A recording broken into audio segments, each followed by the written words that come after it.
British advanced pain clinic నొప్పి మాయం surgery దూరం. For appointments 9155515563. లగచర్ల దాడి ఇష్యూ ఎంత పెద్దగా అయిందో మన అందరికీ తెలిసిందే. ఎందుకంటే లగచర్ల ఇష్యూలో పూర్తిగా 71 మందిని కూడా పోలీసులు అదుపులోకి తీసుకున్నారు అండ్ విచారణ చేశారు అనేది మనందరికీ తెలిసిందే.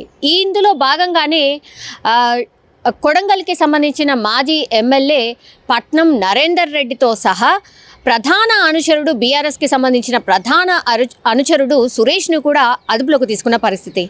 నరేందర్ రెడ్డి అయితే చర్లపల్లి జైల్లో ఉన్నారు అండ్ రిమాండ్లో కూడా తీసుకొని విచారణ చేశారు. ఇప్పుడు దీనికి సంబంధించి సంచలన విషయాలైతే బయటపడుతున్న పరిస్థితి కనిపిస్తోంది. ఎందుకంటే లగచర్ల ఇష్యూలో పూర్తిగా ఇది ప్రీ ప్లాన్డే, కుట్ర ప్రకారమే జరిగింది అని ఈ లగచర్ల ఇష్యూ తర్వాత కొంతమేర డౌట్ అయితే వ్యక్తం చేయడం జరిగింది. ఆ తర్వాత కొన్ని కనుక్కున్నప్పుడు ప్రభుత్వం దగ్గర కూడా కొంతమేర ఇన్ఫర్మేషన్ గ్యాదర్ చేసిన తర్వాత కుట్రపూరితంగానే బీఆర్ఎస్ పార్టీయే ఇదంతా చేయించింది అని ఫస్ట్ నుంచి కూడా కాంగ్రెస్ పార్టీ ఆరోపిస్తుంది. అందులో భాగంగా పూర్తి స్థాయిలో వీళ్ళిద్దరినీ కూడా రిమాండ్కి తీసుకోవడం, విచారణ చేసినప్పుడు సురేష్ విషయం అంటే సురేష్ ఎవరైతే ఉన్నారో పూర్తిగా ఆయన 3 రోజుల కింద నుంచి పూర్తిగా పార్టీ అంటే మద్యం బాటిళ్ళు తీసుకొచ్చి మద్యం తాగించి 3 రోజుల పాటు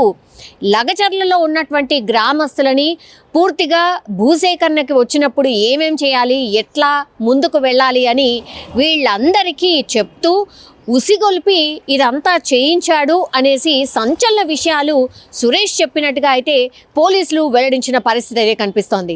లగచర్ల ఇష్యూ జరిగిన తర్వాత అండ్ అది కూడా కొడంగల్, అది కంప్లీట్లీ సీఎం ఇలాకా కాబట్టి అక్కడ ఇంత పెద్ద ఎత్తున కుట్ర చేసి ఇదంతా కూడా చేయించడానికి ప్రధాన కారణం ఎవరైనా ఉంటారు అని అనుమానం కూడా వ్యక్తం చేసిన నేపథ్యంలో అదేవిధంగా ఎంక్వైరీ చేసినప్పుడు కూడా సురేష్ కావచ్చు అండ్ పట్నం నరేందర్ రెడ్డి వీళ్ళిద్దరి ఇన్వాల్వ్మెంట్తోనే ఇదంతా చేయించారు అని కొంతవరకు అయితే పోలీసులు నిర్ధారణకు వచ్చినట్టుగా కూడా చెప్తున్న సిచ్యువేషన్ కనిపిస్తోంది.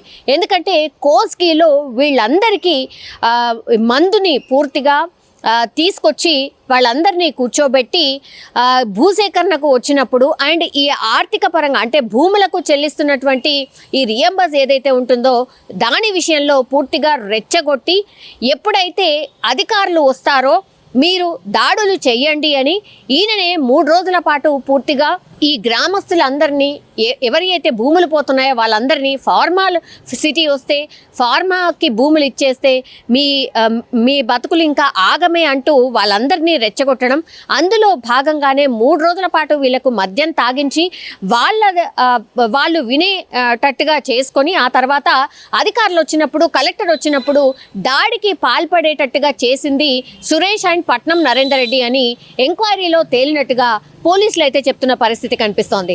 పూర్తిగా ఆర్థిక సహాయంపై కూడా ఎట్లా గవర్నమెంట్ మీ భూములు ఇంత పలుకుతున్నాయి కానీ మీరు అంటే గవర్నమెంట్ ఇస్తుంది చాలా తక్కువ అండ్ ఫార్మాసిటీ వస్తే ఉద్యోగాలు ఇస్తాం, ఇంకేదో చేస్తామని గవర్నమెంట్ చెప్తుంది కానీ అవేమీ చెయ్యదు అంటూ కూడా వాళ్ళకి చెప్పే ప్రయత్నం, రెచ్చగొట్టే ప్రయత్నం జరిగింది అంటూ పూర్తిగా ఎంక్వైరీలో తేలినట్టుగా కూడా చెప్తున్న పరిస్థితి అయితే కనిపిస్తోంది.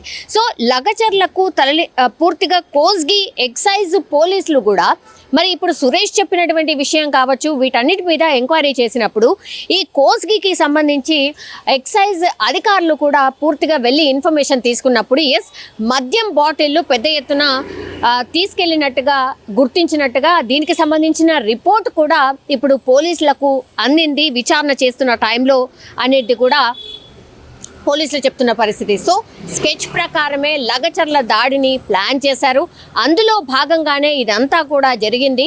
అండ్ అధికారులు వచ్చినప్పుడు ఎట్లా ఏం చేయాలి, అప్పుడే ప్రభుత్వం వెనక్కి తగ్గుతుంది, మీ భూములను తీసుకోదు, ఇట్లాంటి మాటలు చెప్పి రెచ్చగొట్టి పూర్తిగా గ్రామస్తులని తమ మాట వినేలాగా చేసుకొని ఇదంతా దాడికి పాల్పడినట్టుగా పోలీసుల విచారణలో తేలినట్టుగా కూడా చెప్తున్నారు. ఇప్పుడు ఇవన్నీ వచ్చాయి కాబట్టి మరి ఆర్థిక పరంగా ఎక్కడి నుంచి ఎవరు సమకూర్చారు, వీళ్ళు ఎవరెవరితోని మాట్లాడారు, ఇంకెవరైనా పెద్ద తలకాయలు ఉన్నాయా వీళ్ళ వెనకాల అనేది కూడా కనుక్కునే ప్రయత్నం పోలీసులు అయితే చేస్తున్నట్టు కనిపిస్తోంది. ఇప్పుడు వీళ్ళిద్దరిని కూడా ఇంకా కూడా ఒక 1 వీక్ 10 డేస్ పాటు పూర్తిగా రిమాండ్కి ఇవ్వాలి, ఇంకా కూడా కొన్ని విషయాలు తెలుసుకోవాల్సి ఉంది అని పోలీసులు చెప్తున్న పరిస్థితి. సో అగైన్ చెర్లపల్లి జైల్లో ఉన్నటువంటి పట్నం నరేందర్ రెడ్డిని అగైన్ రిమాండ్కి తీసుకొని విచారణ చేసే అవకాశం అయితే కనిపిస్తోంది.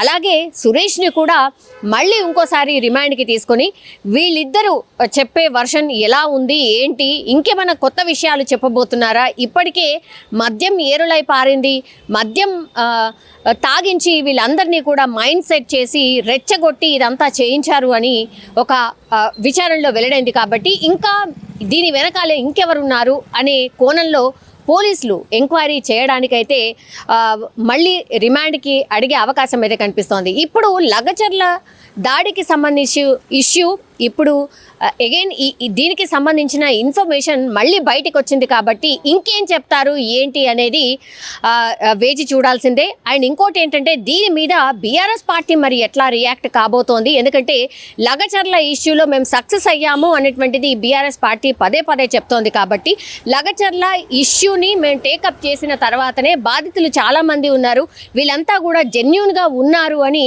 మేమే అంటే పూర్తిగా సమాజానికి చెప్పాం కాబట్టి అందుకే ఫార్మాసిటీ కాదు అక్కడ ఇండస్ట్రియల్ పార్క్ ఏర్పాటు చేస్తాము అని గవర్నమెంట్ వెనక్కి తగ్గింది, ఇది మా విజయమే అంటూ బీఆర్ఎస్ పార్టీ క్లెయిమ్ చేసుకుంది. కాబట్టి మరి ఇప్పుడు వీళ్ళిద్దరు చెప్పినటువంటి విచారణలో వెల్లడైనటువంటి నిజాలపైన మరి బీఆర్ఎస్ పార్టీ ఎలా రియాక్ట్ అవుతుంది ఏంటి అనేది చూడాల్సిందే.